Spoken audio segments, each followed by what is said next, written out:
So previously, I had just been leveling up. We came to a brick, or yeah, a brick wall of how long I can broadcast. I ended a little bit early.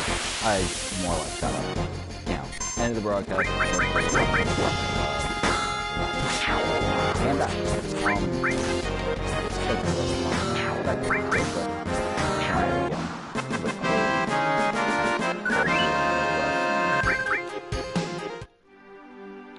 sub-zero temperatures. Surprisingly, no snow on the ground.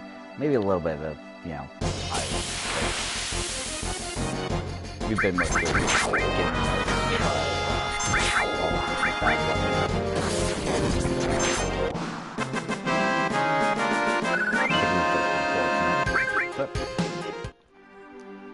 but going back on to my conversation, which it's not really a conversation, it's more like a monologue.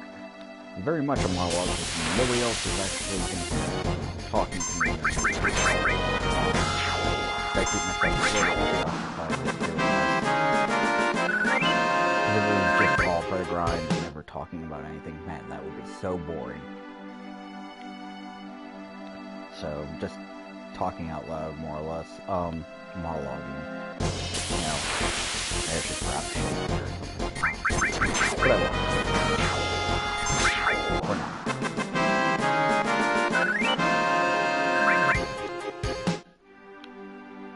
So.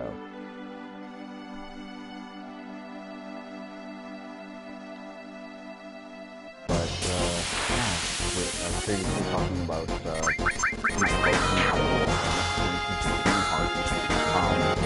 really great to but I don't know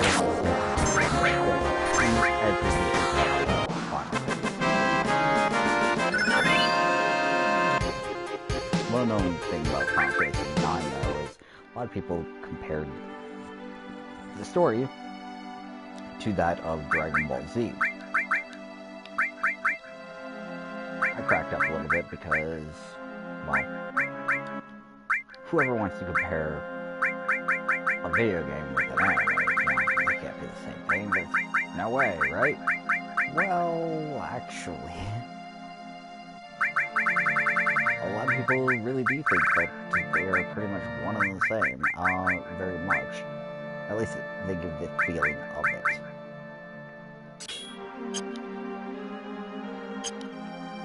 On the other hand, I'm not so privy to it. It kind of does a little bit, but at the same time, not enough.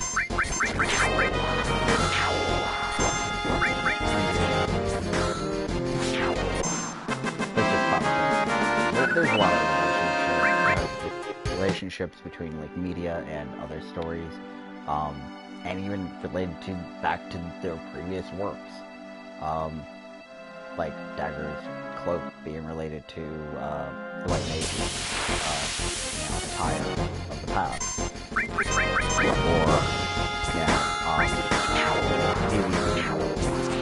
representation of the Black Mage. Oh, well, that already happened. Wow, that was pretty quick.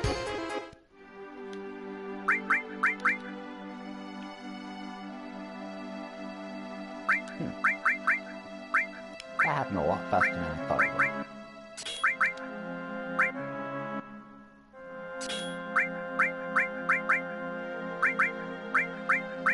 These are kind of essential.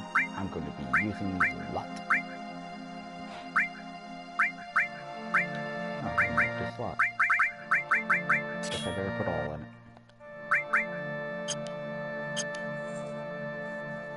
There really isn't a reason why I'm putting all in this, so... But, yeah, there's more, Final Fantasy VI referencing back to Final Fantasy V, Go-Go.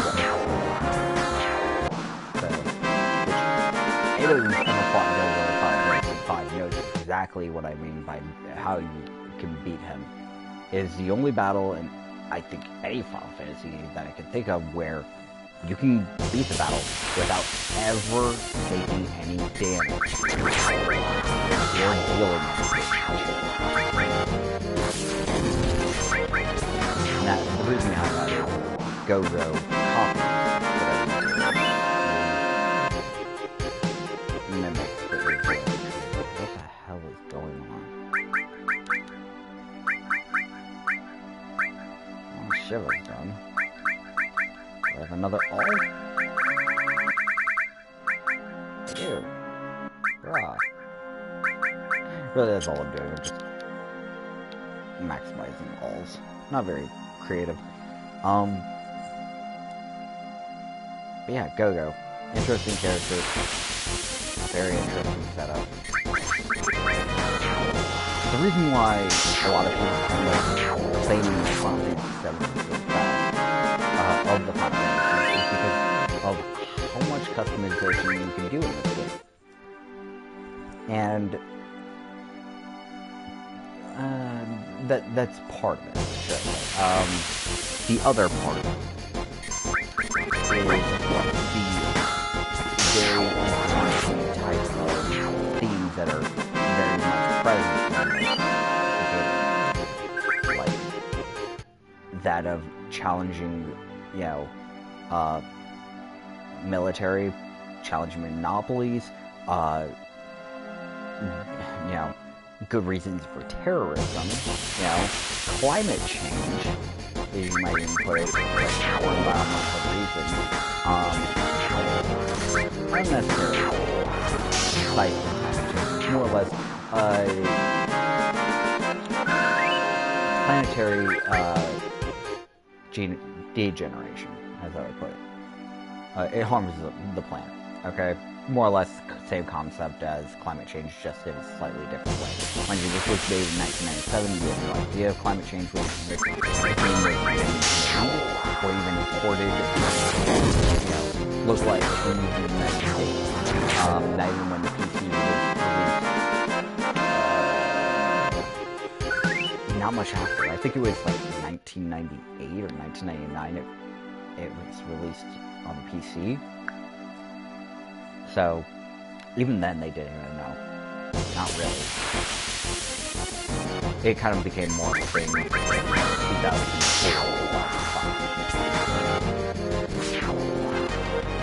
And then it was released in 2018, which a lot of people still ignore. They didn't care. They didn't have time for that shit. And I kind of understood. They were more worried about their situation of paying bills, just barely scraping by, and we're just barely getting, well, to be precise, we had started in a recession. So, mind you, I knew the recession was coming before a lot of other people, but that was also because I listened to my economics teacher when I was in high school, which said, we are starting to dive into a recession. This was back in 2002, 2003, which is a scary thought. And she was right. We were going into a recession, and it wasn't a very nice one. And what do we learn from it? Some people can predict it, and others don't listen. So,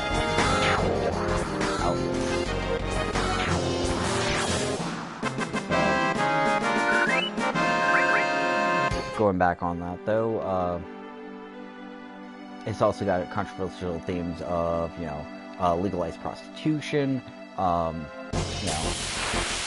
very, you know, disturbing for mannerisms, which does not actually go into that really well, especially in the flashback, because it's really weird. Like, going into like people's room and like getting into their underwear, you know, yeah, that's the thing.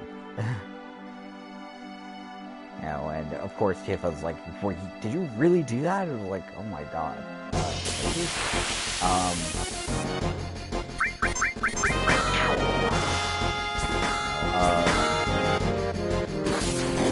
Basically, companies being government, or very much a lot of pull on them,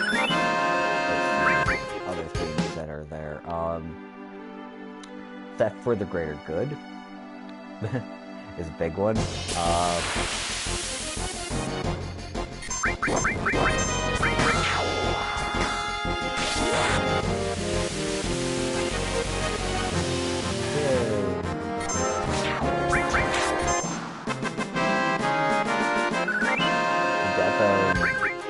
Characters, more or less, which is kind of around a lot. It's a playable character that you actually become attached to it for mental illness.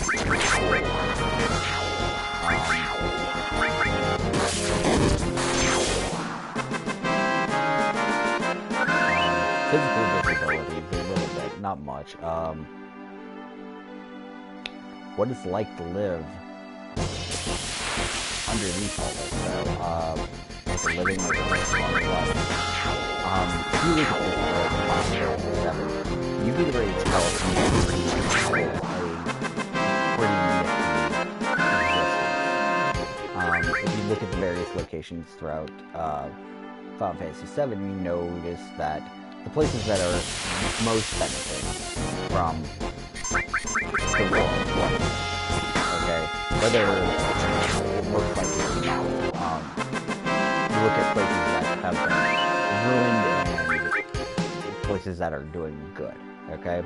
Obviously, if you live in Golden Saucer, obviously life is the high life, or whatever, you know? But for so many people there, and where they live, they must live in Golden Saucer. There's an explanation. Saucer is prison. And connecting to it is North Coral, which has the gondola, which North Coral is a shithole.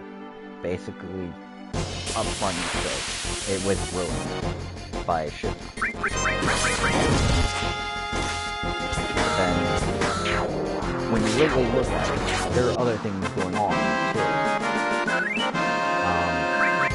Look at other towns like Gungaga, blown to bits, you know, Rocket Town, and a giant slump. But even though it's not very bad, but everyone seems kind of depressed about the space program not really working. You know? Little Hines, burned to the ground, and seriously came back. And it seems to have a handful of people who can actually talk straight to you. And they have a mansion literally just right next to the town that it has tons of monsters in it. Not exactly the greatest place. Like growing up and having, you know, that one house, like down the street, oh yeah, it's haunted, yeah. It's basically that place. Kind of creepy. You know, lots of weird shit coming out of there. Then backtracking to other towns, you know, Costa del Sol. It's a vacation town, vacation hotspot. Pretty nice town. Place you probably want to live. Now, Junon, depending on where you live. Do you live in Junon or under Junon? Now, to live under Junon, it's not the worst, but it's also not the best. Whereas, like, living in Junon, it's probably a little bit better. Probably really noisy. Then we have Fort Condor, guarded by a giant bird that comes from the past. That'd be really pretty. Cheslow Ranch. That may be the point. Let me take care of this real quick.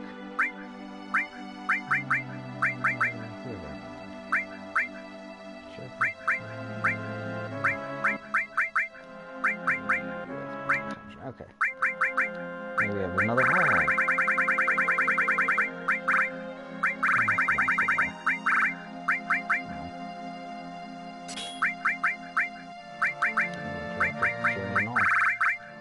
Darn.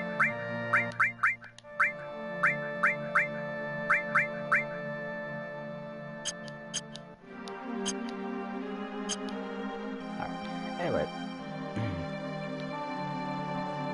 So, and then, like I said, Choco Farm, yeah, it's okay. It's really better.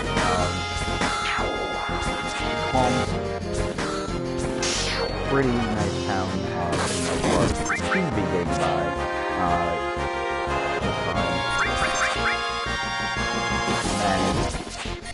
Midgar, Bone Village, Icicle. Midgar probably has some nice places, I'm not gonna lie. Not exactly the greatest. Depends on which plate you live in, I guess. They didn't really specify if there was actually a really great place to live in Midgar. Because really what it seems like is, it's a power plant, for basically the area, and the people who live there are basically treated like crap. And I'm guessing what employees are doing exercise and research materials if they ever want. So, kind of a creepy way to look at it.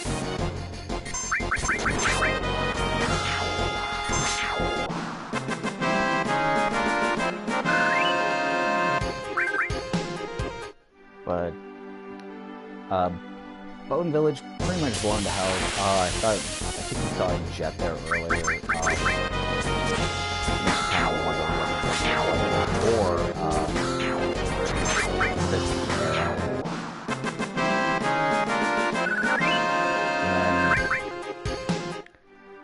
Icicle Inn. Icicle Inn is really cold and snow-covered.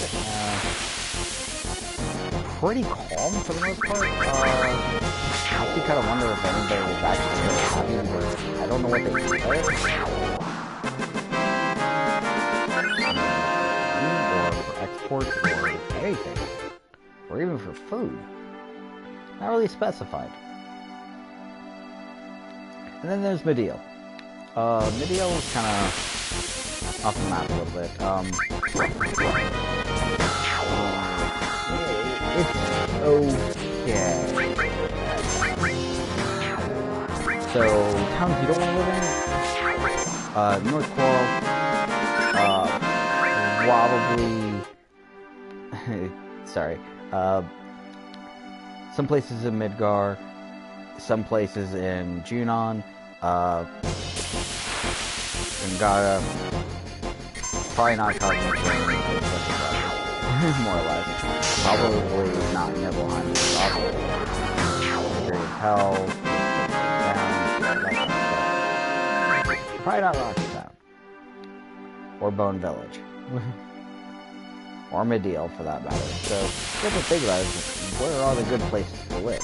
Well, that Soul is up there. Nice beach town.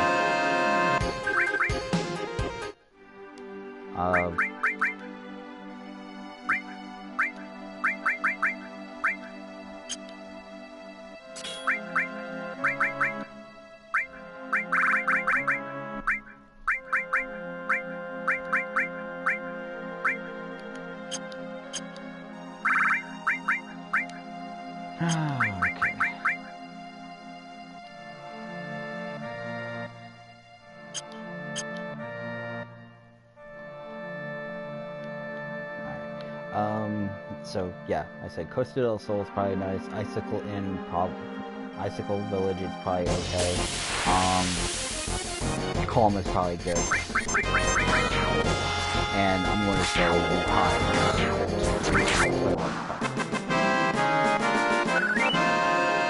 If I had a choice of which town I would want to live in, I'd probably choose Wutai. Okay? Simply because it looks most welcoming of those towns, and doesn't seem to be reliant on a, entire system based off of sucking energy out of the planet. The odd thing about them, though, is how much they want to actually take the products of that and apply it to their own livelihood. They want material. Which is really weird.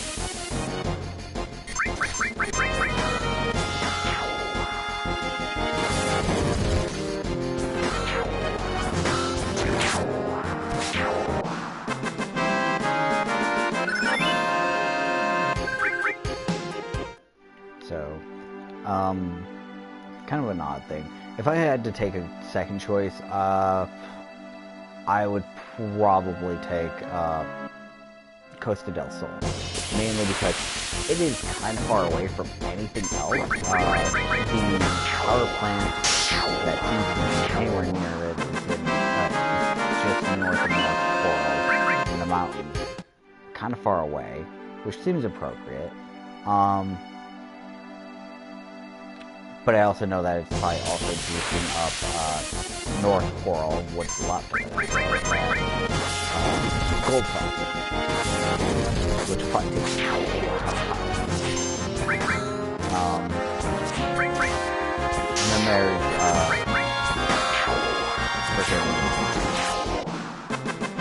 all the power plants everywhere else, because Gonzaga, its power plant blew up.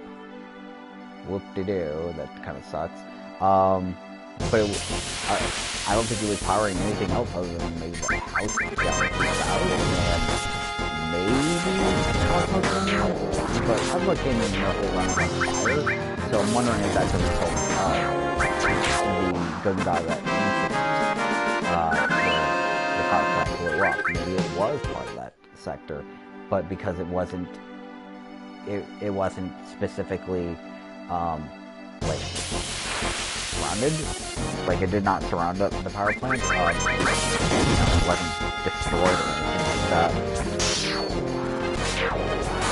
So that's my theory on that, is like it gave power to Cosmic Canyon and then no longer does, because it blew up. And so they reverted to being fire-based, and because they didn't actually clean up the mess, that's why people thought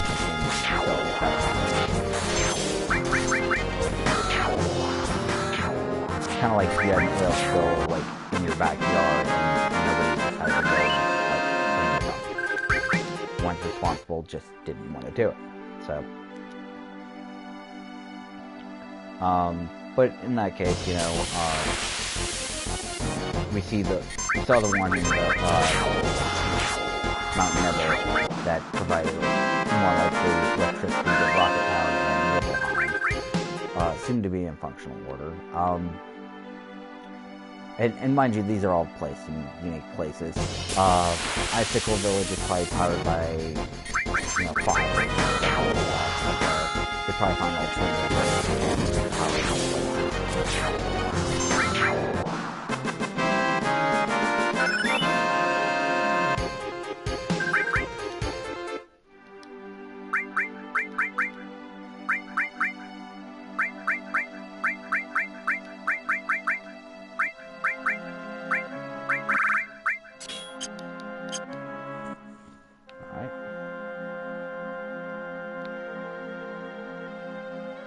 So, very interesting way to think about how power. I don't know how many of this power is really getting some power plants down there. I don't think if they do an alternative energy of some kind,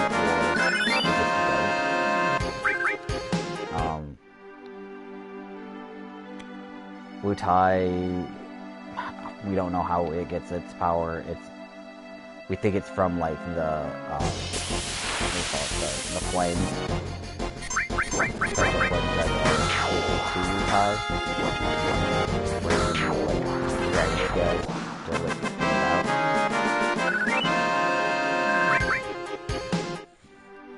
So that's also why I didn't really go looking around in Wutai when I was there.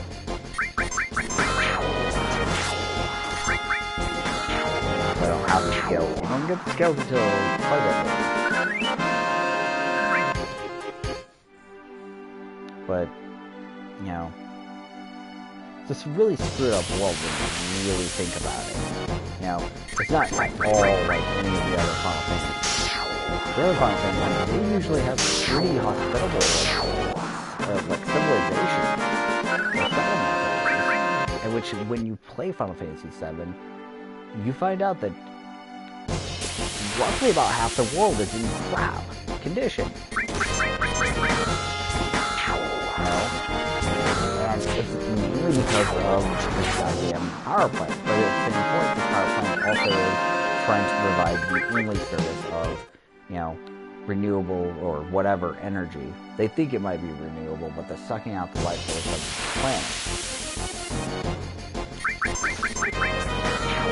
Very interesting concept as well. I mean, when you really think about it, you know, they made a world that was far from perfect. In fact, they brought Squaresoft at the time brought in a world that was very much broken. It was a dystopia, very much so, much like our own. And that's what the appeal was, because people don't want to see a perfect world. Not usually, not in the media that they consume. Because if you want to see a utopia, you'd look at something from like the 1960s, where everybody's happy. And the biggest cause of worry is like, oh no, I lied. It didn't hurt anybody though. Well, in this case, people lie. But then you have to understand like how far will somebody go to get their way. You know? And it's kind of a big deal. You know? Sorry, getting a little bit more comfortable. Alright. So, when you really look at it, you know, Squaresoft really knew what they were doing.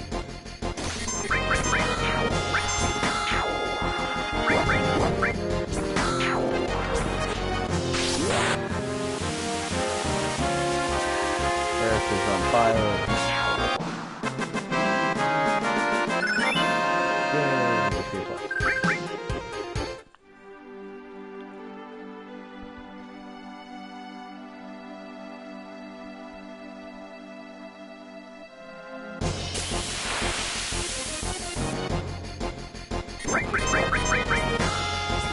That's also what brings out these characters and has this slight conflict.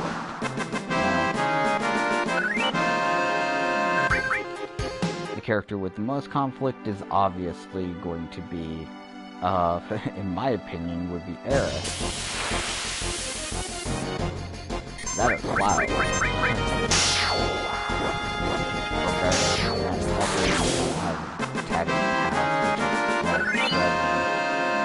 Mystery. But then we also have the one that's in the least amount of peril is Yuffie. Yuffie, by far, doesn't necessarily have to contribute to anything.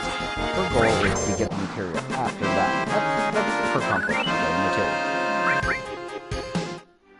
It's not defeating Shinra or anything else like that. It is getting material.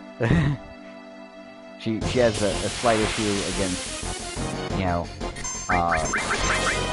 Don Corneo, but that's quickly but in fact, she's more of an enthusiast towards Shinra because Turks actually saved her, in addition to Cloud and Party.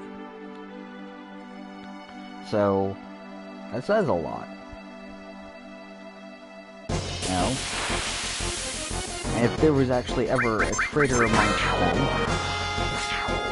you know, if it would have been Kate Sith, I would have said it would have been Yuffie. Because Yuffie's got really nothing else to lose, and nothing really to gain from helping this ragtag group of people.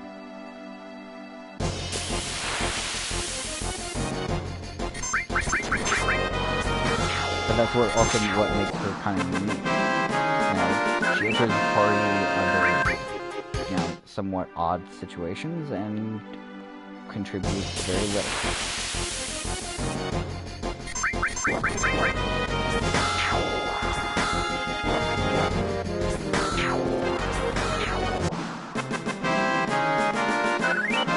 Really waiting for Jata to level, like, be born.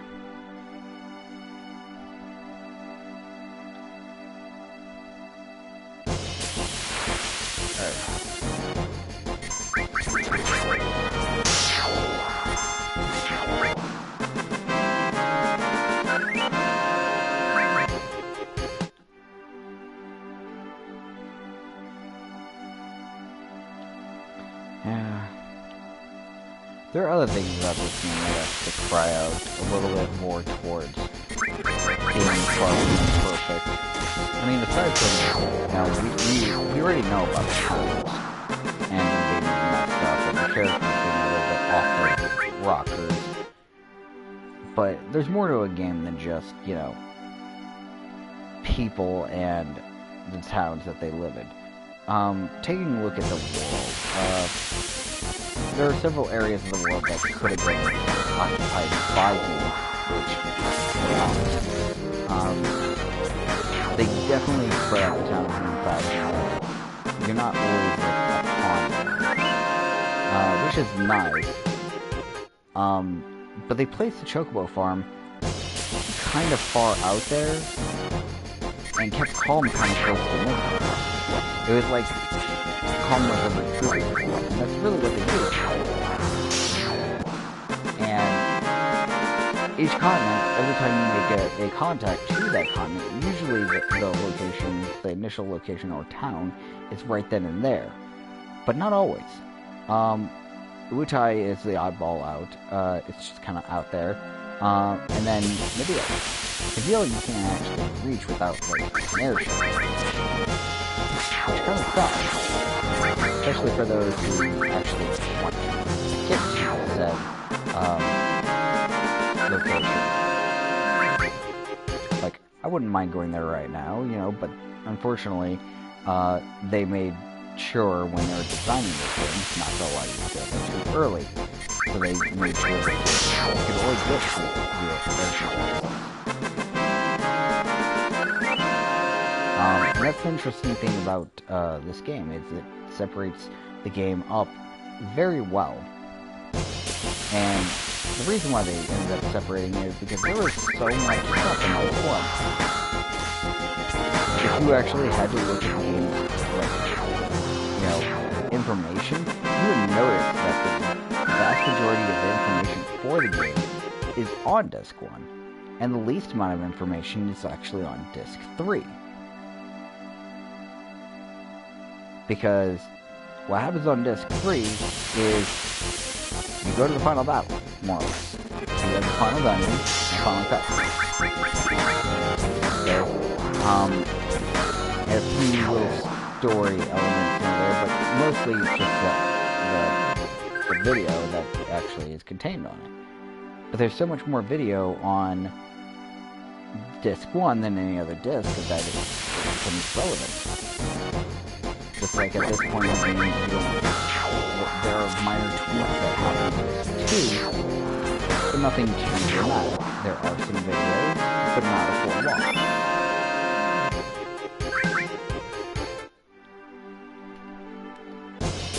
But there are other issues too. There are issues with how they manage to get it on 3-disc and then switch to the virtual console, like how it changed, and then how the PC version changed to the PS4. You know, I always measure this game out in disc, and it's really annoying always doing that. Because people are like, how far are you? And I'm like, oh, I'm not worried. What? They're like, oh, I didn't know that. To be precise, this location in the game set right now is pre-Gold Saucer date time. So this is technically before the date. Because I can still move Eric in and out of my party.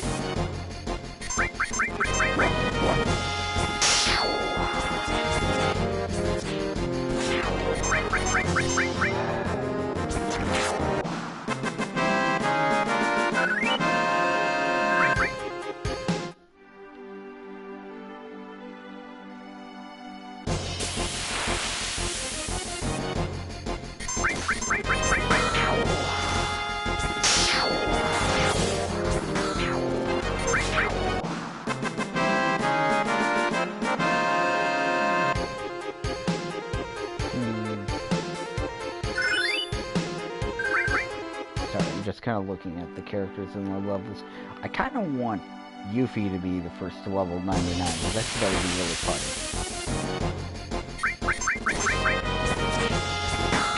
Problem is I would have to fight enemies all alone.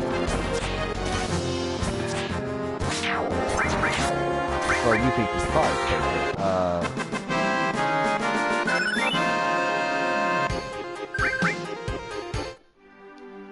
Odin was born.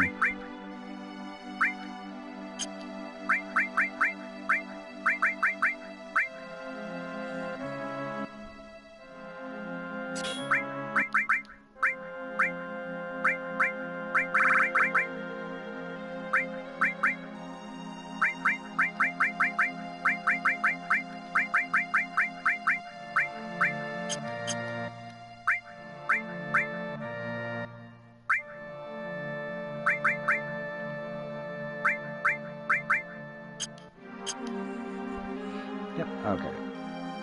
And then...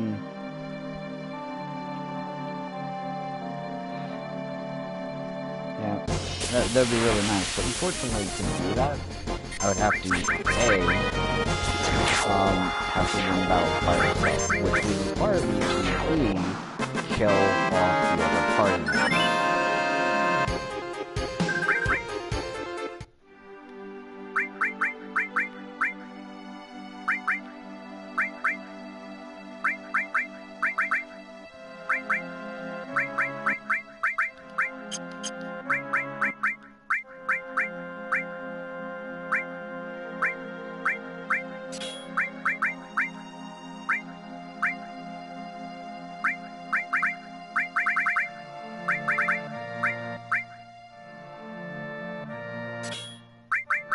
Which I could totally do without much of an issue, because she has enough health.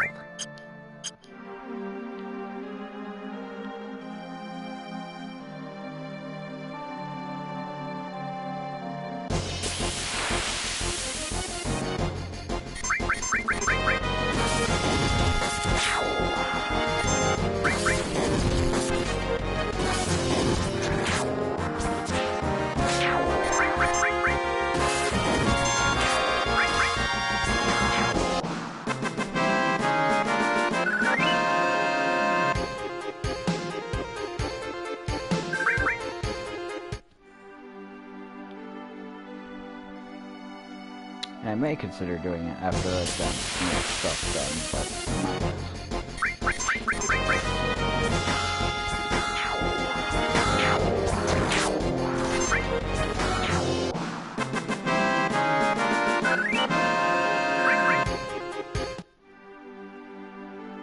The funny thing is, I'm doing this all without Experience Plus. Experience Plus is an amazing thing way later on in the game. It's a gift to things, and it requires a certain number of GP from Gold Sauce. They also have Guild Plus.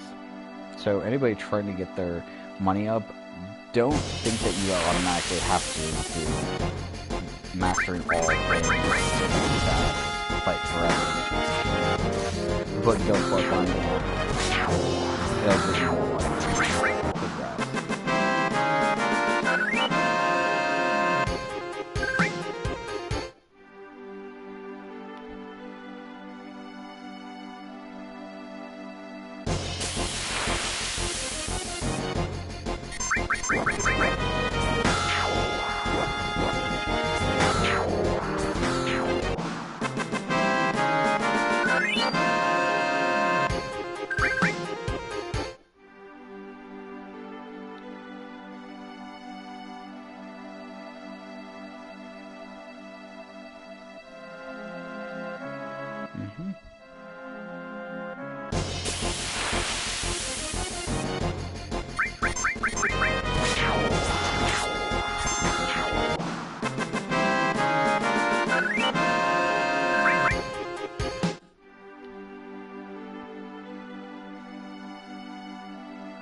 Another topic I really want to talk about is something that is actually related to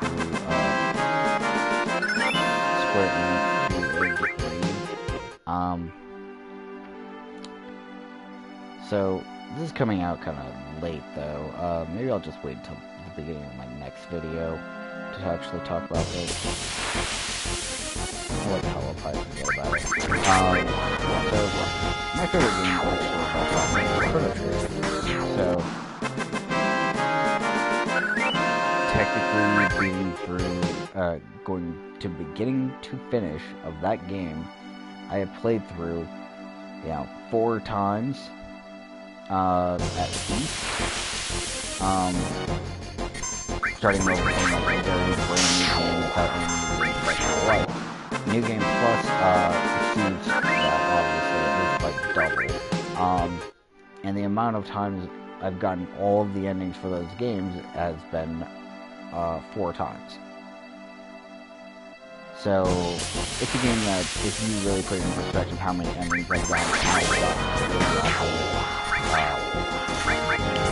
about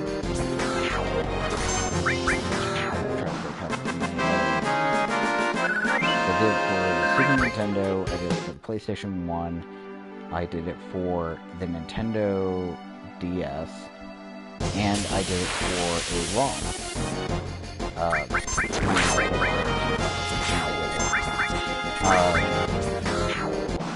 And I played the Super Nintendo version before, and I played the PlayStation version slightly after. So, and continues to do so all the way until roughly about a year or so ago. And last year, I did the DS. So, when it comes down to it, though, I've basically gotten the ending a whole whopping 52 times. 52 endings. Huh? Oh, that was weird. So, crazy amount of time invested in that game, and I really do love it. I don't know everything about Chrono Trigger, so don't quote me on everything, but I really do love the game. Unfortunately, it falls into the trap of knowing everything about the game.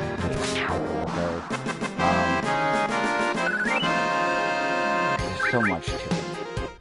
And after you played it so many times and gotten all these endings, there are still some things I wish I knew how to trigger and do. But unfortunately, it just doesn't happen. I really wish I could have how to trigger a particular thing in the game, which is it like running beside your characters when you first meet her, like down the path, but I can never remember how to do that. I've had it happen once or twice.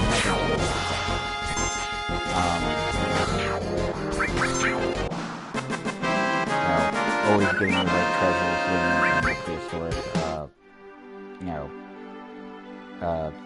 lair.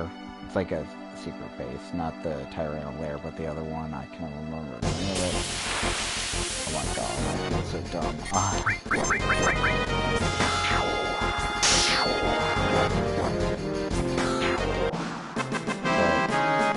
There's lots of good things about that game. If you ever actually have the time, just go ahead and sit down, play it through. It doesn't usually take very long. The website, How Long to Beat, tells you roughly about 30 to 35 hours. Technically, I would say that's correct if you've never played the game before. Sometimes it can take longer.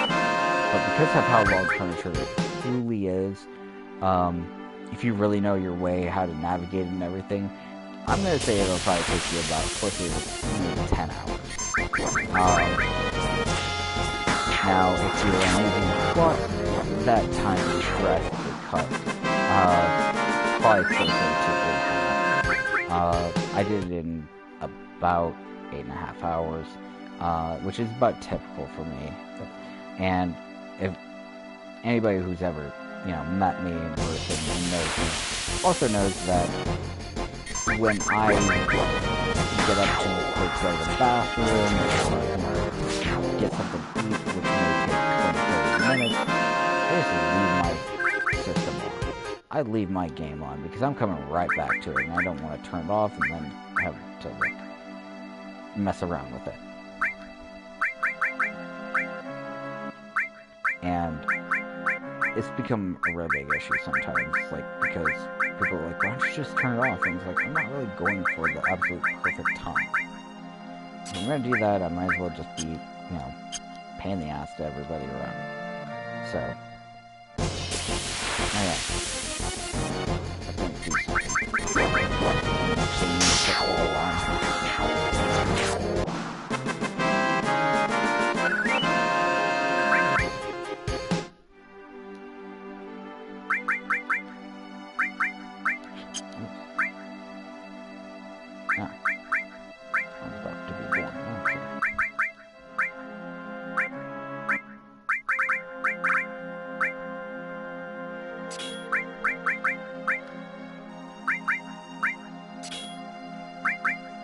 I'm putting these back on before I forget.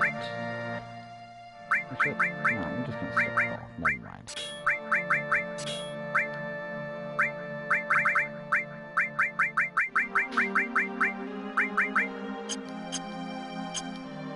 Alright, move them back on.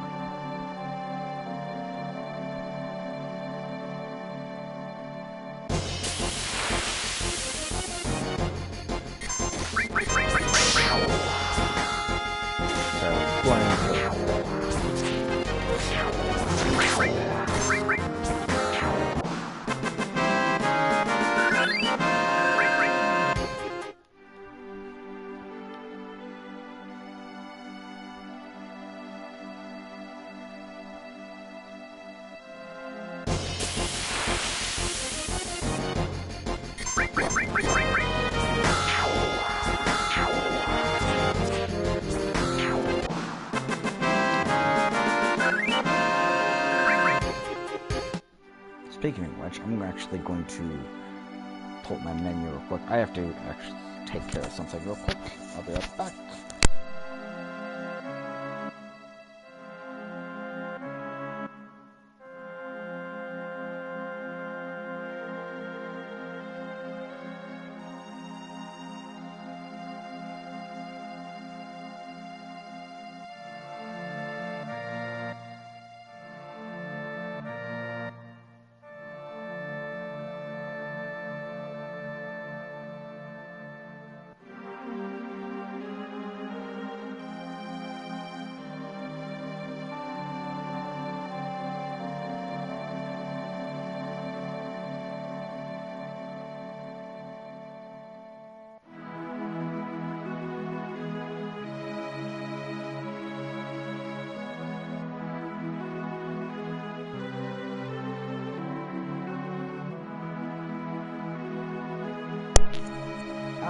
So, somebody commented, I'll just go ahead and read it out loud. It says, how's the game going? Well, the game's going quite well. As you can kind of see, I have, I'm up to level 71 at this point, with Cloud, and doing pretty good. Limit-wise, doing pretty good also. So, everything's taken care of there. Just leveling up materia, getting some money. Nothing is really great. Get some virus out.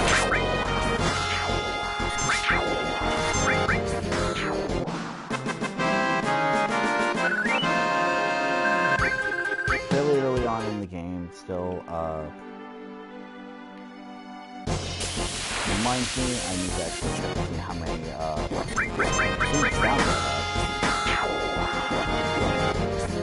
If I'm full on them again, I need to probably stop some. Good lot of money.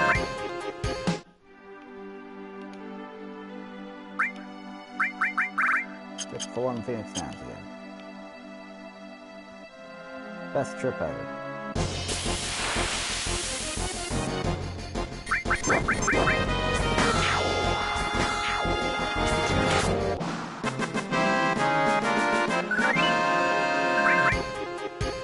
And continuing on. Still can't open up bridges, or, sorry, menu on bridges. Still kind of weird. Weirdest design ever for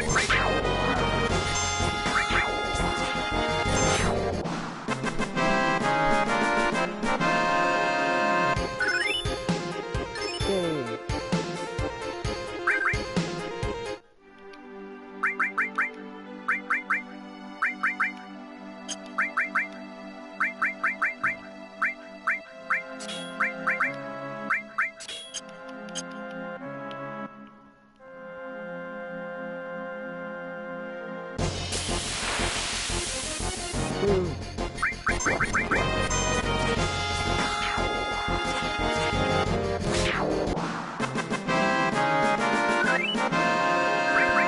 More faint sounds I can't carry.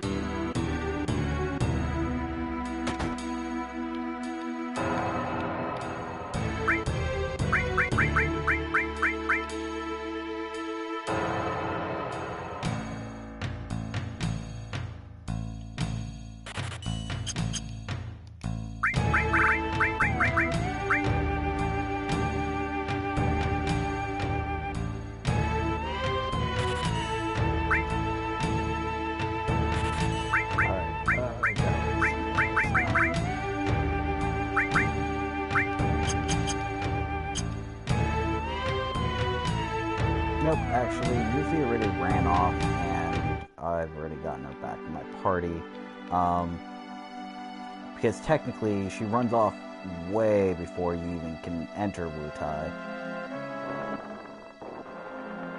And she takes all of your materials with her, so...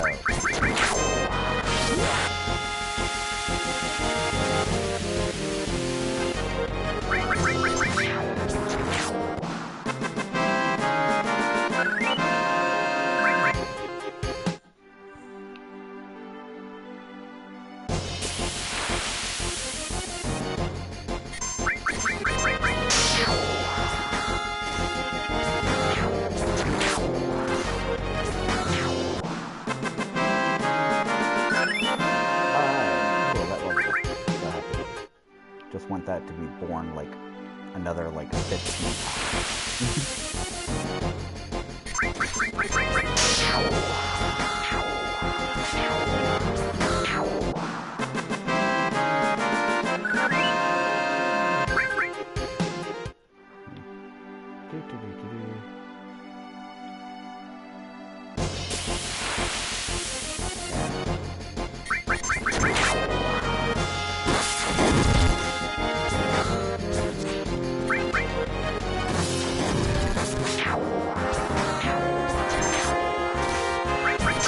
Yeah, that. I'm not actually doing that anytime soon. The pagoda bosses are actually kind of optional, and I'm also not wanting to actually like them until way later because pagoda actually uses Prime, which is an enemy skill, and it's kind of actually hard to get, because only like 3 enemies in like the entire game actually have it. And unfortunately, the last enemy skill material is done after you get.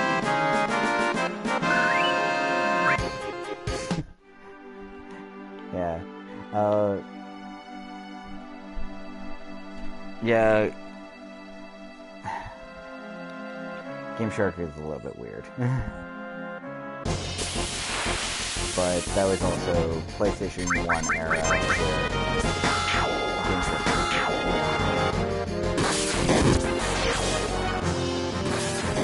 yeah. Or you could also have Eric in the party bigger than what she's supposed to be, and you know, get that very minimal extra line of dialogue that wasn't actually supposed to be in the game but is.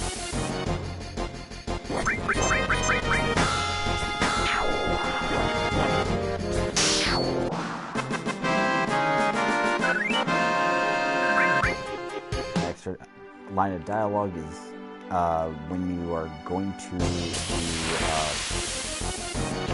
the glacier.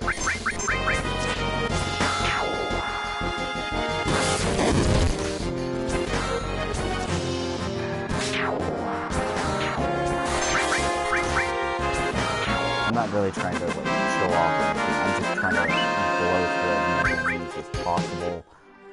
I have not gotten the trophy for the money or the levels or anything else like that. I haven't even summoned yet, so I'm really taking my time on that.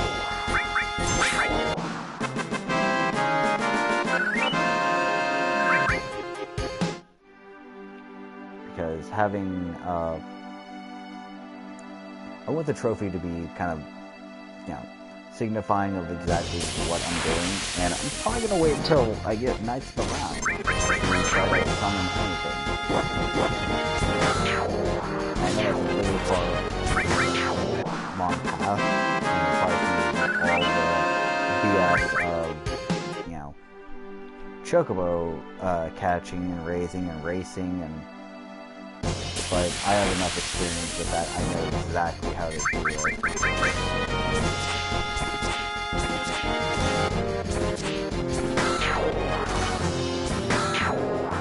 Required 2 great chocobos, 2 great chocobos, and a wonderful chocobo. Oh, that was kind of...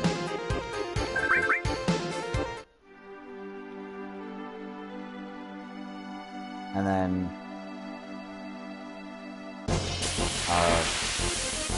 crossbreed good and great.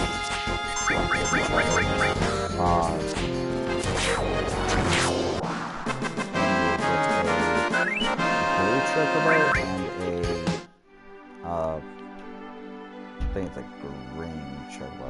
It's been a while since I've done this.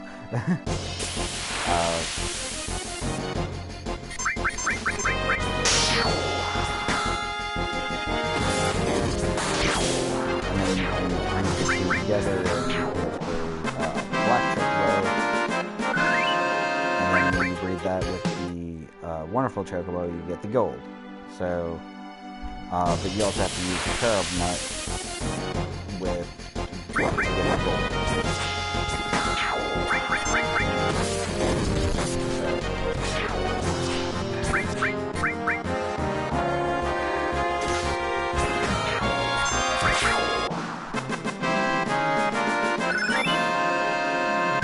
But the party is very well organized. I have one character with Full Swing, which nullifies all electric damage. I have another 2 characters with Elemental and Lightning on their armor, so minimal lightning damage, if any. They might even heal from it. And then I have added effect poison on character. One that has the bolt, and then the other 2, ones with the lightning and elemental together, have poison resistant accessories on. So definitely covers all my bases and my weaknesses. And it's kind of neat. It's really kind of scary if you don't do that, because way more damage than you do.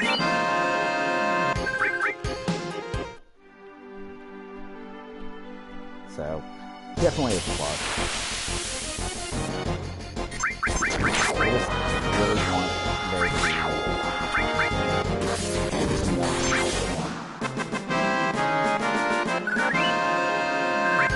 More stuff in the game. And I like talking about all sorts of numerous things, not necessarily always about Final Fantasy VII. I pointed out a little while ago about times and people, their interactions about how it's not perfect. And it's wonderful once you take a look at it. I just think it's funny that Wutai is so far removed and seems to be one of the most calm places, and that's why, Sigma had such a beef with him. And that's why they were at war with him. Because actually a pretty lucky place. I'm wondering if there was something beyond that, like some kind of war that broke out, that I really want to know more about. Crisis Core doesn't do enough justice to explain exactly the situation. And I'm hoping that when they do Final Fantasy VII remake, that there's a little bit more like Iberian history that is in the wall, because I really want to know.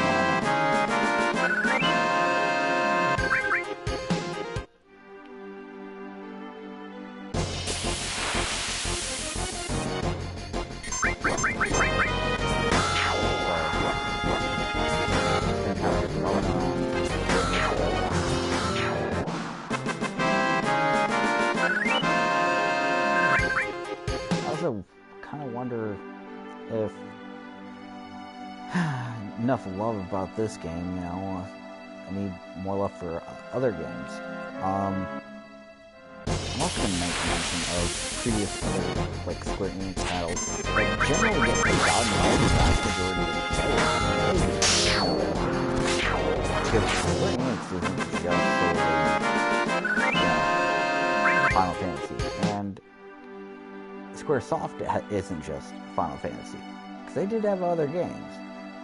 In particular, Secret of Mana, they had those, and then they also had with more or less a North American by their division, their North American division, and that was actually kind of a fun game. Nobody actually expected that game to be the greatest, considering it just needs the Mana stuff in a way, and instead of actually focusing on magic, focused on something called alchemy. Something really for Full Metal Alchemist. Full Metal Alchemist came out in the early 2000s. The manga was probably created in the late 90s, and Secret of More came out in like 4, 5, so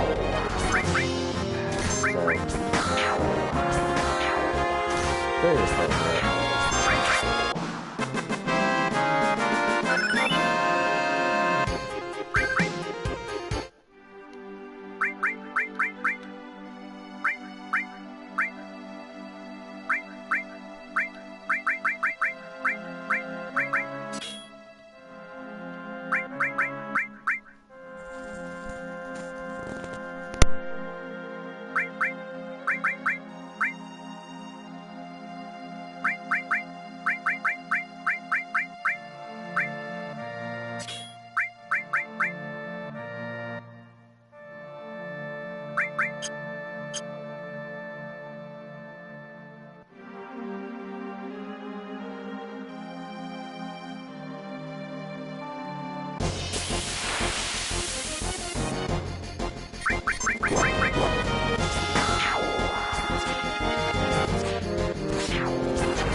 Leveling up all over the map, if I can. So, getting quite up there. Cloud's level 72.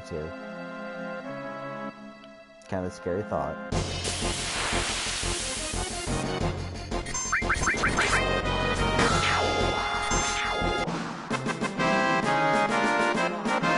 What?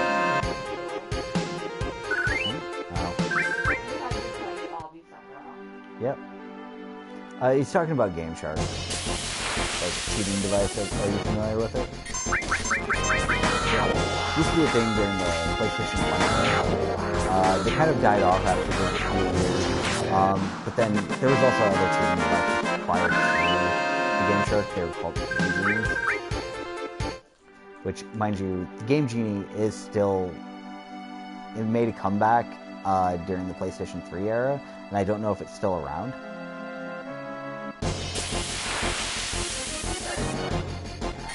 Yeah. It's so much better.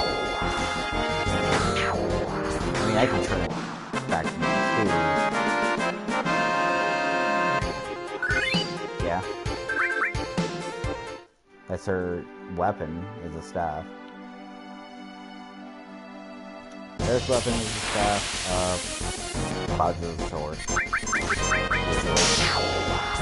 Usually it's a sword. Sometimes it's a bat.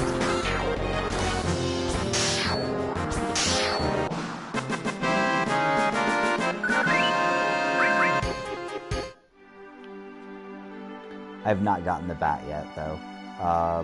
It's one of the. It's in one of the places that I'm going to eventually. I'll get a bat, but I don't like to use it. Generally because it has 0 materia slots. There's literally a nail bat. It's a bat with nails in it.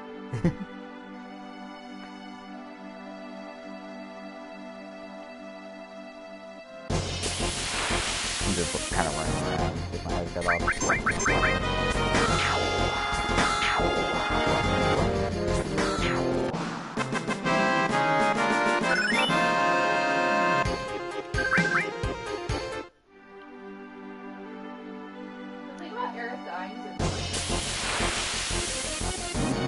I have no idea if anybody would say it. But there's so many rumors about this game that were like circulating when this game came out that just it caused so many problems. In particular, actually,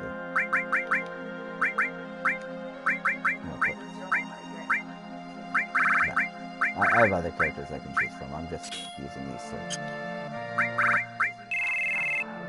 I can't move Cloud out of the party. I can move anybody else out, just not Cloud. Because he's the main character. Huh? Oh.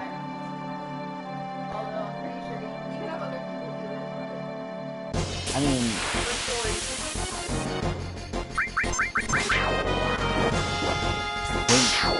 other RPGs are a lot like that. Like Final Fantasy, not Final Fantasy, Chrono Trigger is a lot like that, where you're stuck with the party, a very distinct party, until a certain point in the game, in which case, then you can form your own party, based off of whatever you want. You know... Oh.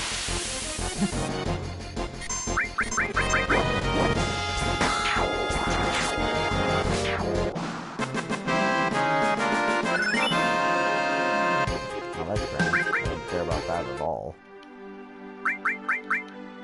Where's that on? There it is. I'm taking this off.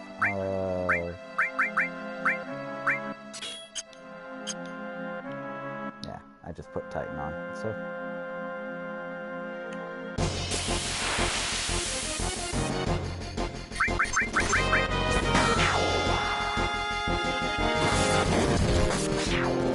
The lightning hurts so much.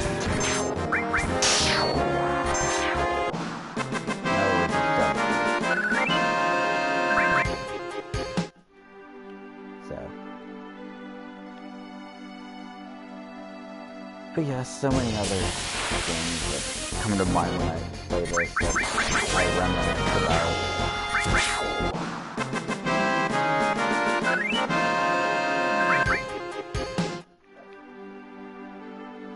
You know, what do you do when you're grinding in a game?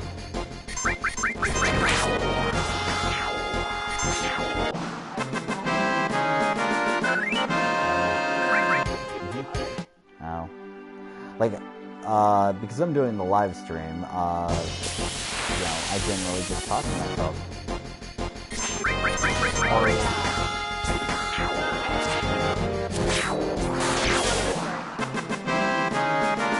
I don't mind, you know, talking to people while I grind. In fact, it's actually encouraged, because grinding is kind of boring.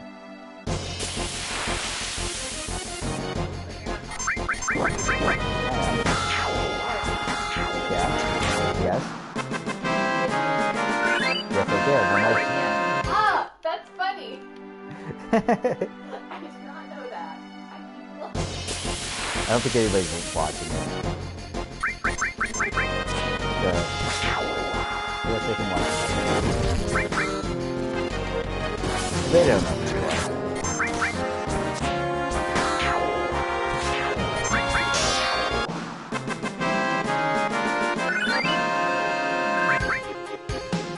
It's just a default mic control. Like, apparently, when I had this up previously, Alex could tell that it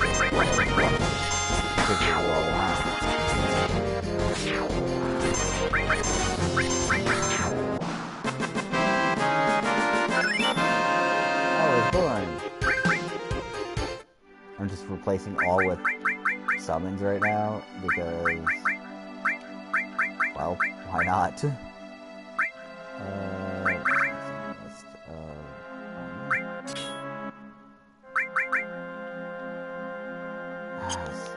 slow. Leveling up this stuff. Yeah, it just takes a really long time. Kind of disappointed that it takes so long.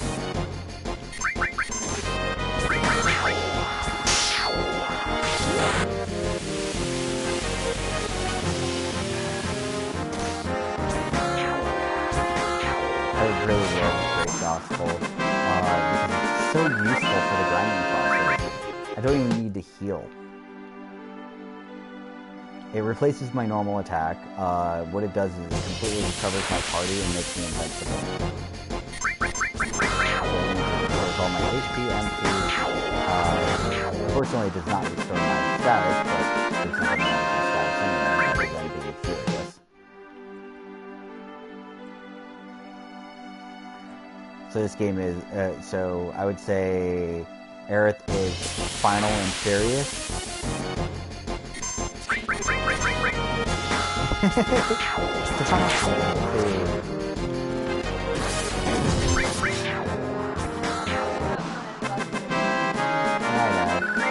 But, no, when you really think about it, what's so final about Final Fantasy? Nothing. Because there's so many of them. You know, honestly, some of them don't have any, like, spin-offs or sequels. Like Final Fantasy VI. Okay? That's true. But some of them have been roped into getting sequels or are included in other games.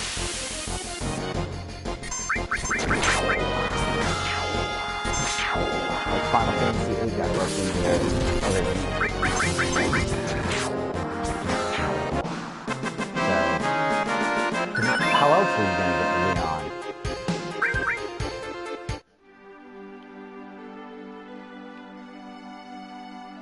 You know? Alright, Squirrel. You mean Leon.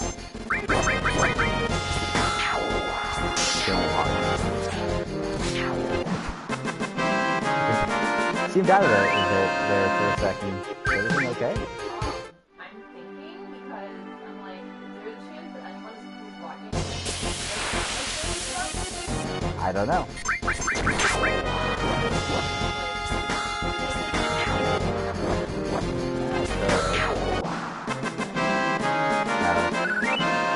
I don't know.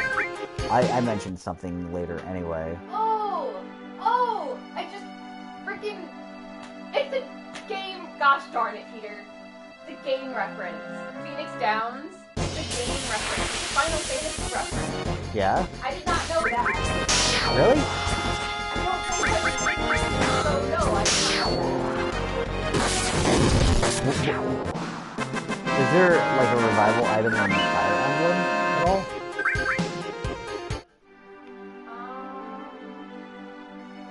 Or is it strictly permadeath kind of thing?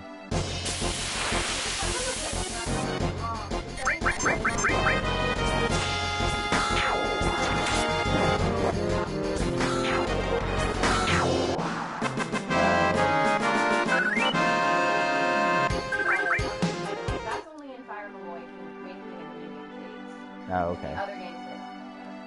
I didn't know. Yeah, Phoenix Down recovers people from KO status. KO status just means they're knocked out. Does not mean you are dead.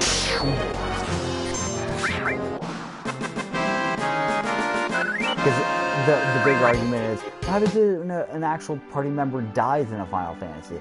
Okay, Phoenix Down them? And it's like, no, it doesn't work. I was like, what works? Life? Like, no, apparently not. Even though but Phoenix Down can, like, kill undead enemies in Final Fantasy. If that makes any sense at all. Mode in Fire Emblem Fates, which is just in use, but there's no Phoenix Down. It would be so happy if you just referenced I think he did.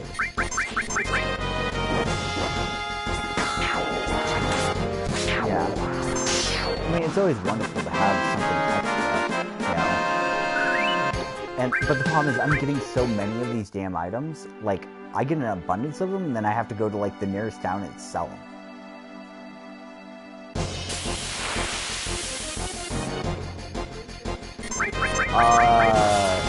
Define inventory. Not like there's an item number cap per item. Like, to be precise, I have an item bag, more or less. But it's a kind of a big item bag, as you might put it. Yeah, this thing is huge. It's not even halfway full yet. I'm not even halfway through the game yet. Oh my gosh, sexy cologne. That's ridiculous. I had to cross-dress at one point in the game. Cologne? I was trying to get chosen for a hot date. Cologne if you were crossing? It's not hot cologne, it's sexy cologne.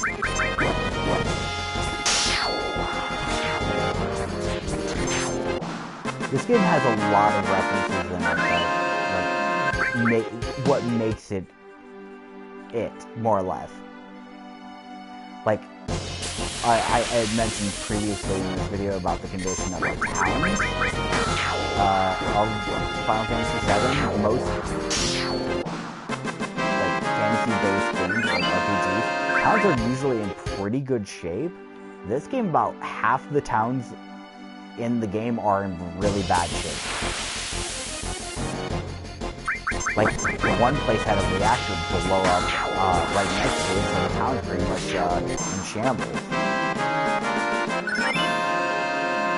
And others were, like, partially destroyed, or under attack.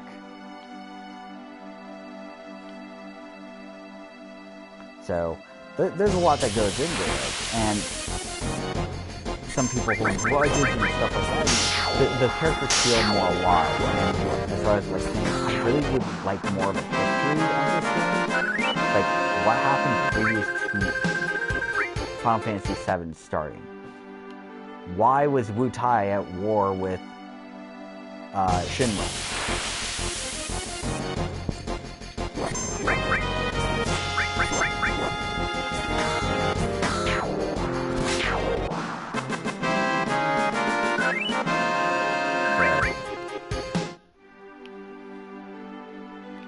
But yeah, the last time I went to the store in-game, I sold all but one Phoenix Down, and I'm already over 50.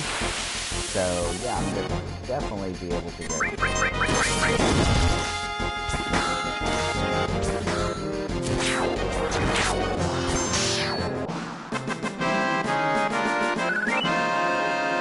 Alright, go ahead, head back. I will also make note of, I'm fighting birds. Most RPGs, you fight birds earlier on in the game. Usually they're one of your first opponents. You didn't know that? Think Pokemon.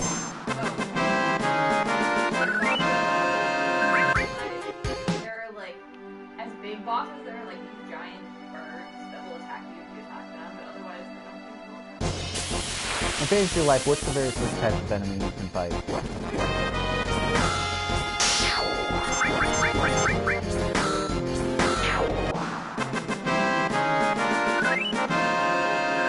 See? Okay. Because you can also fight a really strong dragon. Yeah, that's true. I was making a reference to being able to fight the natural wildlife before you can take on anything extravagant. Yeah, so does the T-Rex in Final Fantasy XII. It's a level 70 monster. Yeah.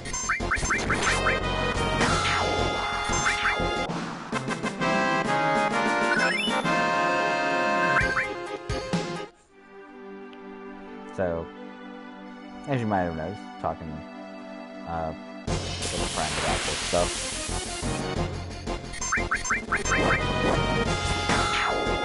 Very monsters that appear early on in Final Fantasy games are kind of scary. Nobody wants to face a monster that completely can wreck them very much right away, more or less. And Final Fantasy XII does a really good job of giving you an opponent that you can't necessarily beat. And there's a lot of things like this.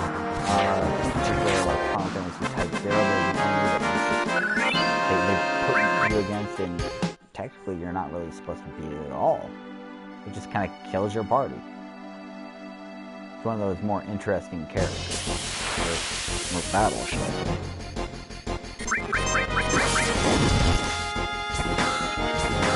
Speaking of other games that are kind of interesting, I'm going to get off the basis of focusing on traditional RPGs. But I really want to bring back in Squaresoft's other games. I had previously mentioned like, the Mana series, which is Secret of Mana, Legend of Mana, apparently they're making them come back a little bit, which is kind of cool. I've never actually beaten any of the Secret of Mana games. I played through Secret of Mana a few times, trying to beat it, and unfortunately the first time I played it, it was at a relative's house, and wonderful game, but didn't really get to play it to my heart's content. Came back to it years later, played it as a ROM. Did not work out so well. Got stuck in a glitchy mess, and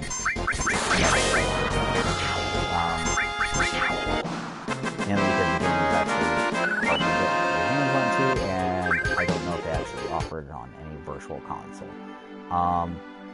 Legend of Mana, played it for a long time, never actually finished it, never actually owned the game. Thought about buying it for a virtual console,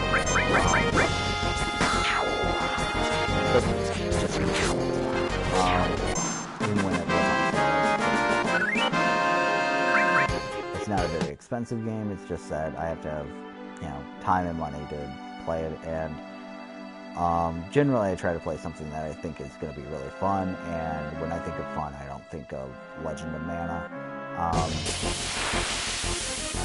If I'm going to play a game kind of like that, I'm going to try to play it more. I like that game better, mainly because it's just a little bit more realistic, and more relatable. I touched the game originally when it first came out, played a little bit of it, years passed, played a little bit more of it, and then in college, 3 years ago, played a little bit more of it. It was quite enjoyable then, and I got a good kick out of a bunch of things, especially little instances here and there about the game that related to my but the game itself was quite unique and interesting. Alright, that takes care of that one. That's the wrong character.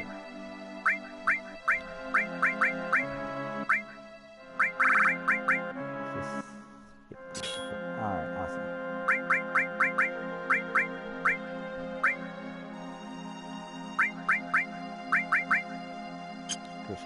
Still not done, oh my god. But then, I always thought, oh yeah, the character with the dog and your very first weapon is actually the T-Type, which seems kind of funny at the time. It was clever. It related to America at the time. Gun-crazed Americans that thought, the bigger the gun, the more damage it deals. Obviously, we already know that the Bazooka is actually one of the best weapons in that game, but that's not the point. It's very creative, nevertheless. And then there are other games that Square came out with too that generally get overshadowed because of the timing of everything, and Final Fantasy is kind of a big franchise. I want to point out a few games that didn't get as much credit for credit with really. The ones I'm going to specifically name are The Bouncer, which originally came out for the PlayStation 2, when the disc still had a blue bottom, which everyone kept on claiming that it was to protect people from copyright and so forth, and I'm just like, yeah, whatever.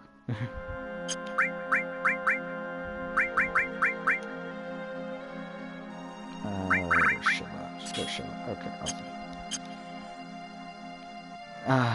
So it came out, and if anybody's actually seen this game, you really should notice that how the main character with Sion basically looks almost, well, his clothing looks almost identical to Sora's. So it looks like it was a repurposed game. It did do so hot, and they Square Enix thought, hey, let's go ahead and take this character, make him a bit younger, give him a weapon, and have him interact with like Disney characters and worlds, and here we have Kingdom Hearts. So I thought that was really interesting. A lot of people forget about it, and if ever posted, they're like, what the hell is that? Why does it look like a Final Fantasy character? And why does it kind of look like, Final Fantasy character or close to? And that's what it was. Another game that I want to mention of is Einhand. It's a German name game for a side-scrolling shooter, where you are basically in this world that is semi-3D, and you go and defeat other, enemy units, and you pick up like their power-ups, but their power-ups have cameras. So you have to like constantly switch between what you have and what you don't have, and you have to dodge everything underneath. Very interesting game. Kind of difficult when you first start playing, but gradually a little bit better. Last time I checked on the price of that game, it's kind of up there, and I don't even know if it's on the Virtual Console. Last time I checked, it was not. Yeah, it's Einhand for PlayStation 1. And then the other one is Air Gates. Yeah, Air Gates. God bless them. This is actually interesting because people tend to forget about it ever existing, and now that Dissidia is out, people just don't really care. It was originally a PlayStation 1 game. It's kind of a fighting game, but it also has like an adventure mode and stuff like that. It's really strange. The reason why Square Enix needed to have that game completed also is because they decided that they were going to include Final Fantasy characters, in particular Final Fantasy VII characters. So this game actually has Cloud and Red 13 and Sephiroth. Wait, I don't even remember. Does it actually have Red 13? I think it has a ripoff of Red 13, now that I think about it, but I don't really... My brain isn't thinking about it that quickly.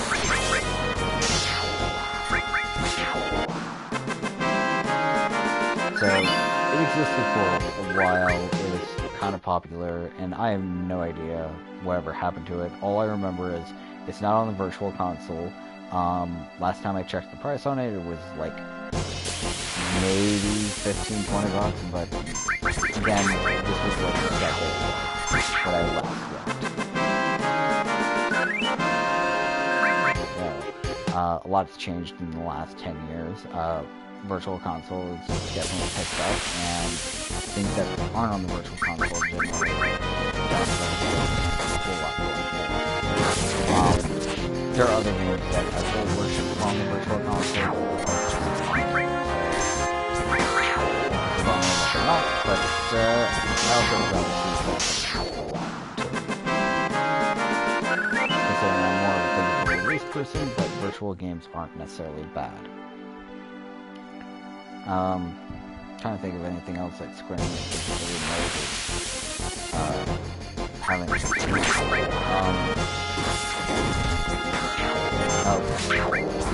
one's kind of an awkward one. This is Super Mario RPG.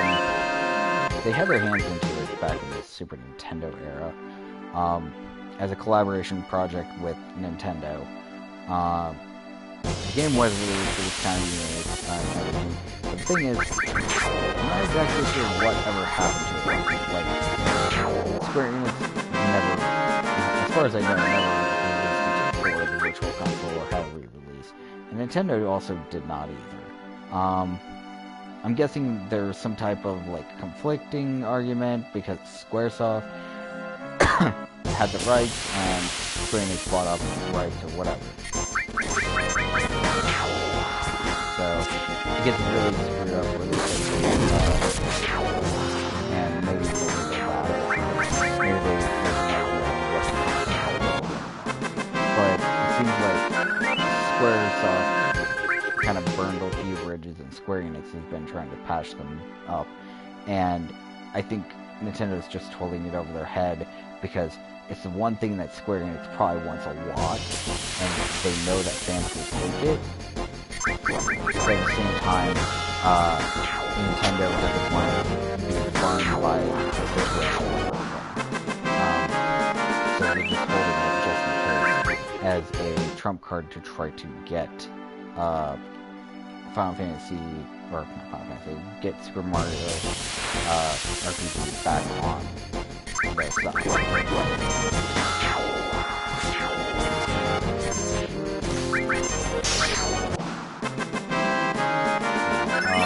There's a lot that goes into the process, though.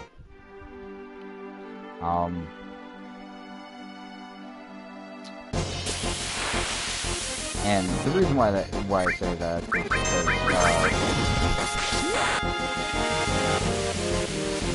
Square Enix kind of jumped ship when VII was coming out, PlayStation, decided to pay them, and Nintendo probably felt a little.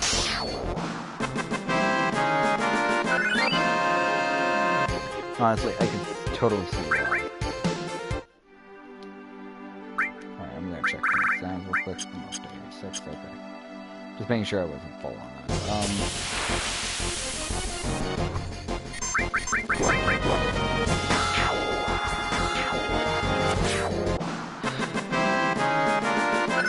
And again, Square Enix really doesn't need to try.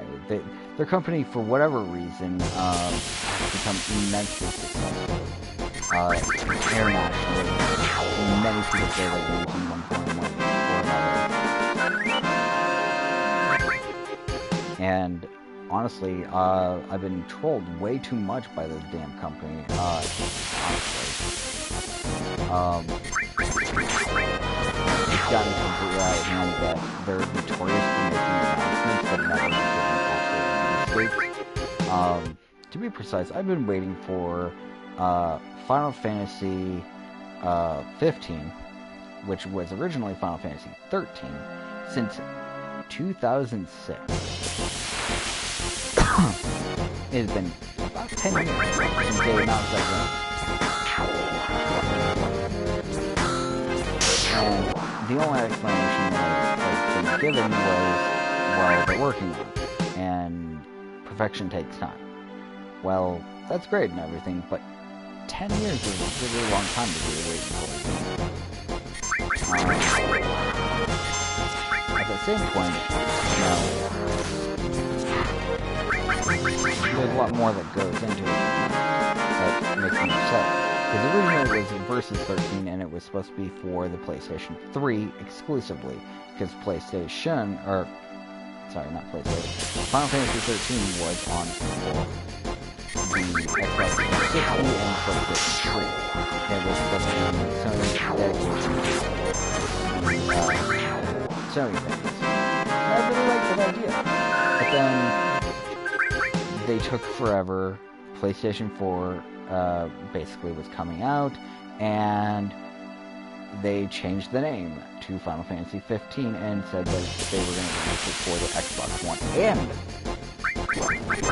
they would, well, they didn't actually say they were going to release it on the Xbox. They said that they were going to release it on the PlayStation 4 first.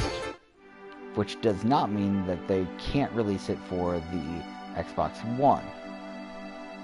So I get the better feeling that Square Enix decided to change the name because they agreed with Sony for exclusive rights to the game of Final Fantasy Versus 13, and the only way to get out of that was to rename the game entirely. And if that was necessarily the case, they might have just found a loophole, and that's why some people are kind of bitter about it, like myself, because it feels like Square Enix originally had a plan of who they were going to try to, cater to, and they just kind of backstabbed it. These people who have been waiting for, like, 1 year before they announced, and now it's been, like, 10.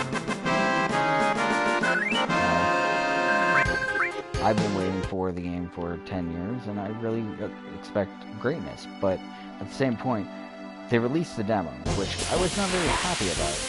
The demo itself was kind of iffy, mainly because it didn't play like any of the other Final Fantasies I wanted to play. I really wanted to play more like, Network Final Fantasy 12. Not like the way that it is, which feels kind of clunky and a little slow.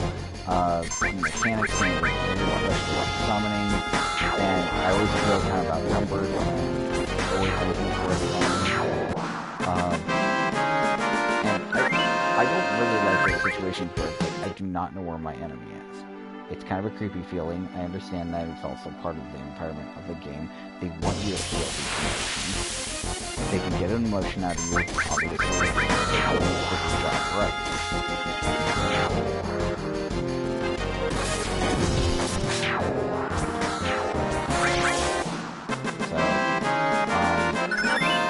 Anybody who's actually played the Final Fantasy 15 demo should obviously know this, that some of the scenes for that demo are outright creepy and scary. Like when you're in the caverns and the goblins come out, and that's creepy. When you're hunting the human, it's also kind of creepy. But then Magitech soldiers. It's just like, they look so weird. And I'm trying to look at the optional stuff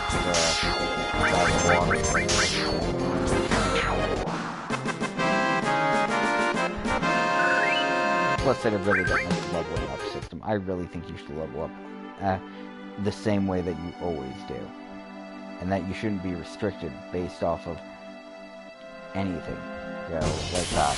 Like, you have to go rest to go level up. Like, come on. Are you kidding me? If I had to go rest to level up in this game, I would not have actually, leveled up for, forever.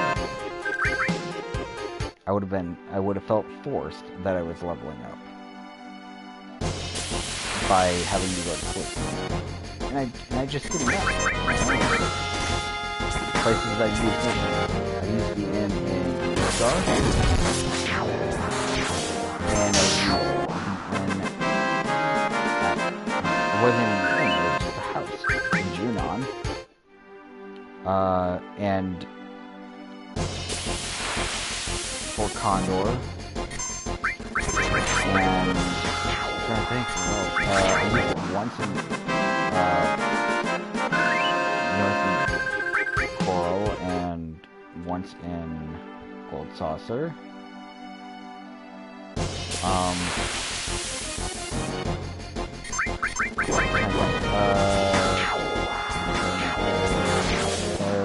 And a few times in Utah because it's nearby. So yeah, it's like, imagine not being able to level up between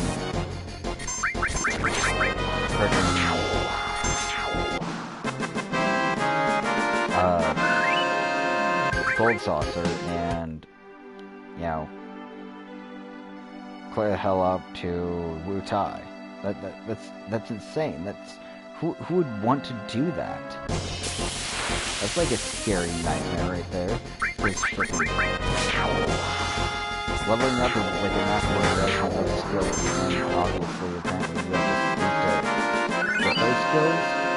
I don't think so. I don't think that's how leveling up actually works in games, or even real life. But I understand that your body does need rest and so forth, and technically characters in Final Fantasy, as well as other RPGs, don't necessarily have to sleep. And the sun is always out. That's definitely going to change in Final Fantasy 15.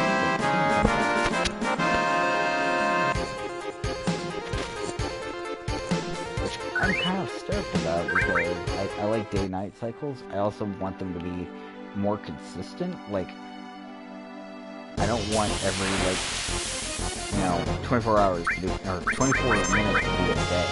That's one thing that I want it to be online progression.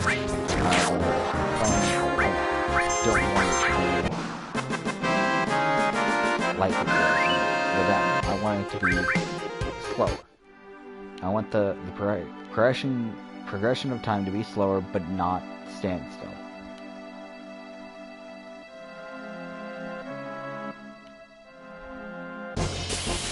Now, if we had something along the lines of, a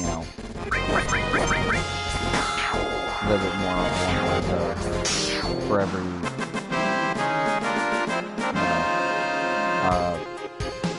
1 minute in the game would equal, 5 minutes, or, sorry, 1 minute out of the game would equal 5 minutes in the game, or 10 minutes in the game, that'd be fine. A little bit more understandable.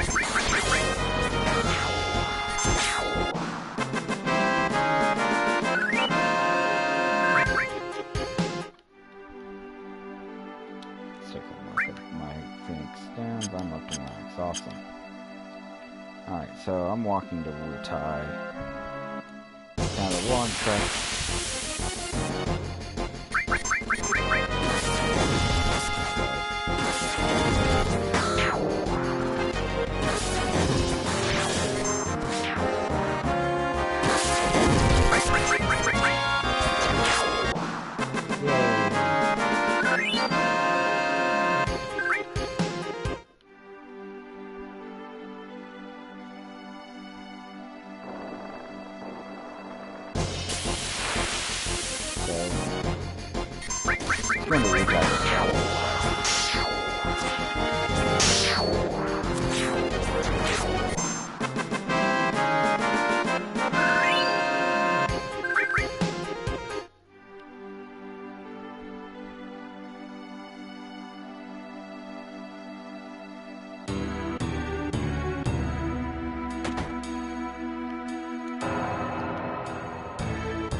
Money is really high up there. I am up to almost 1,000,000 gil.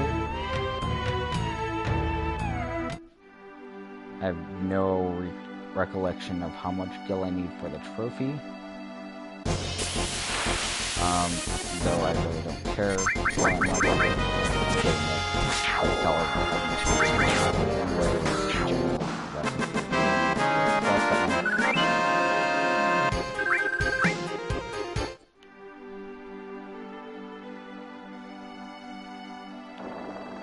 stupid bridge.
Alright, Chocomog. Yay!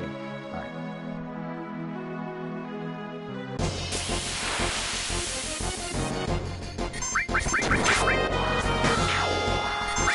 I'm trying to wonder.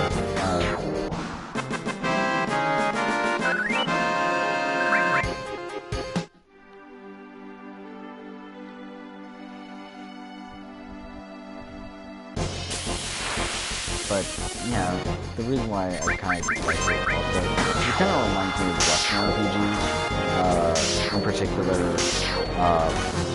Oblivion and Skyrim, where you actually have to sleep and enemies level as you level, and I'm just like, I really don't like that concept. I don't like enemies leveling out with you, because that'd be really annoying. You're like, oh yeah, I have a level 16 party. Okay, all enemies are level, 15 to 18. It's like, oh, okay, that's not good, right? Alright, I have a level 99 party. This should be a piece of cake now. And it's like all the enemies we're all level 97 to 99. That happened in Final Fantasy Tactics for random battles. That's the thing I really about level super. Sometimes I just put a steamroll over enemies. Don't make me feel like my endeavors were all for naught.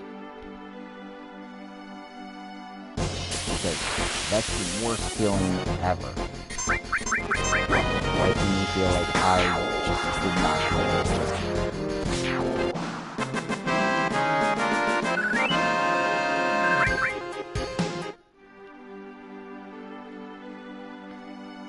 Now, everybody wants to be powerful in their games, but they don't want to feel like their progression is doing absolutely nothing.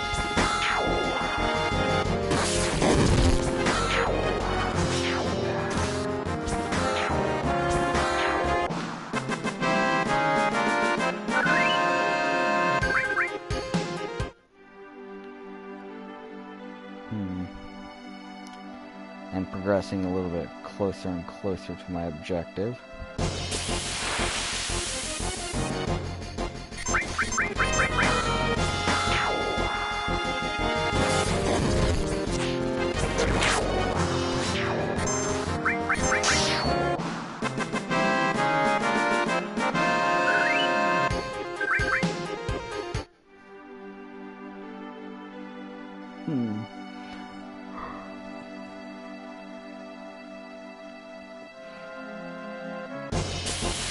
Also, parts in this game kind of look a lot alike to each other. Looking at the limitations of their, as well as the ability to actually create unique clouds. Because, yeah, they kind of repeat on the horizon, so that kind of sucks.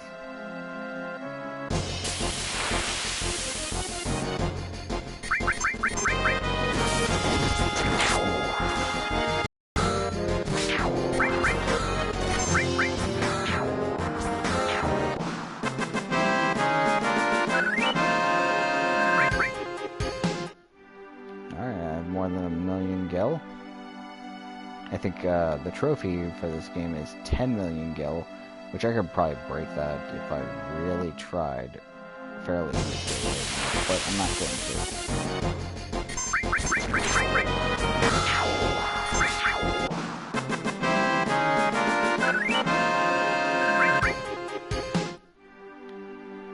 Because I'm really stoked about getting further in the story.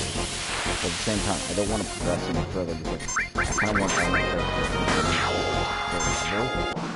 In particular, max level, before I progress very much further. Because it's something that just appeals to me, being, really powerful. And I am leveling up material that I feel is important for me to have.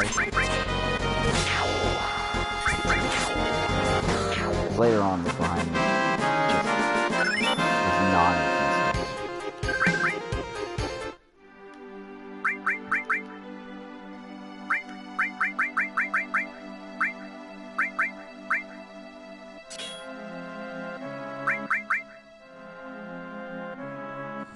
Huh.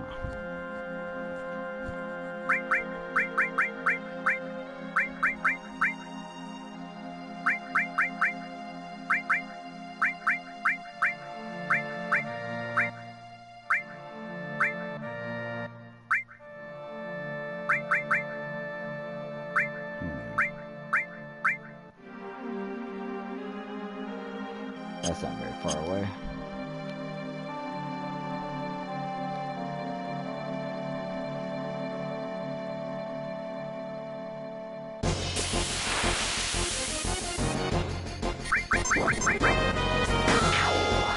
That's always a very called battle to me, but unfortunately they do not. There's a way to turn off random battles, which is also kind of annoying. Though I've never actually done the no encounters cheat on this. Same thing with the HPM relations. I just use speed because I like being fast, I guess.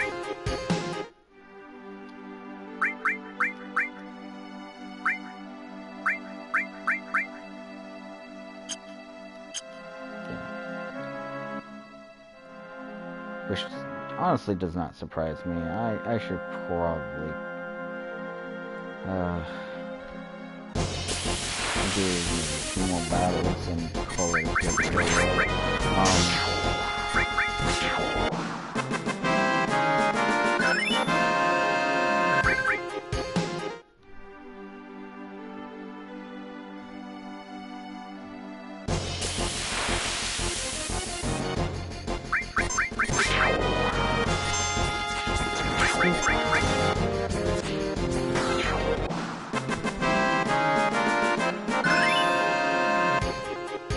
But yes,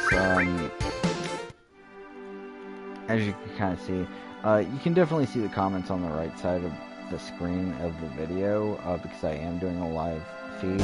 But if you happen to watch this after the live feed, before I do like another video, be sure to if you have a topic that you want me to discuss on the go ahead and post in the comments.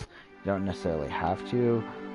Mind you, it is also at my own discretion to actually, talk about those topics, so be careful. Maybe try to entice me a little bit to talk about it. If it's something interesting, I might just talk about it. If it's something that's, horrible or, oppressive or insensitive, then I won't. Or if it's just a plain-out insult to me or others, I also won't. So, I really do love these games to the degree, but I'm not the best.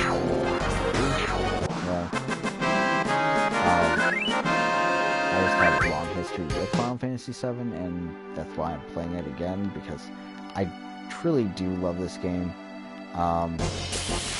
Eventually I will get back to all the other videos that I said I would do. I had said to do the scene correctly in very beginning in Midgar in sector, I think it's 6.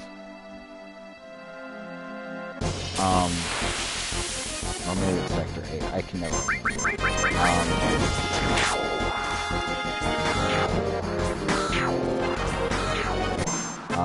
But I also said something about rechecking stuff in Fort Condor, which honestly I have not gone back for that, and I thought of it as a lost cause when I actually got my first game over. It's like, I suck, just because I died and I felt like there was just no way I was gonna be able to do it, because I just didn't have the money and I didn't have the resources that I honestly really needed. So, but yeah, that's the biggest concern I have right now. So, if you have any comments that you'd like to make about what I should talk about in my next video, let me know. If for whatever reason you want to be invited to my next video to actually be a guest, to watch and talk with me, that would be also great. If you happen to have a PlayStation ID, I can definitely add you to my friends list, and I can talk to you over the air and invite you to this. But yeah, I'm going to do one more battle to call it good for this video. I won't get another video in today, but I might be able to get one in either tomorrow or Friday. Just simply because of the way that my schedule works, I just am not able to actually continue this.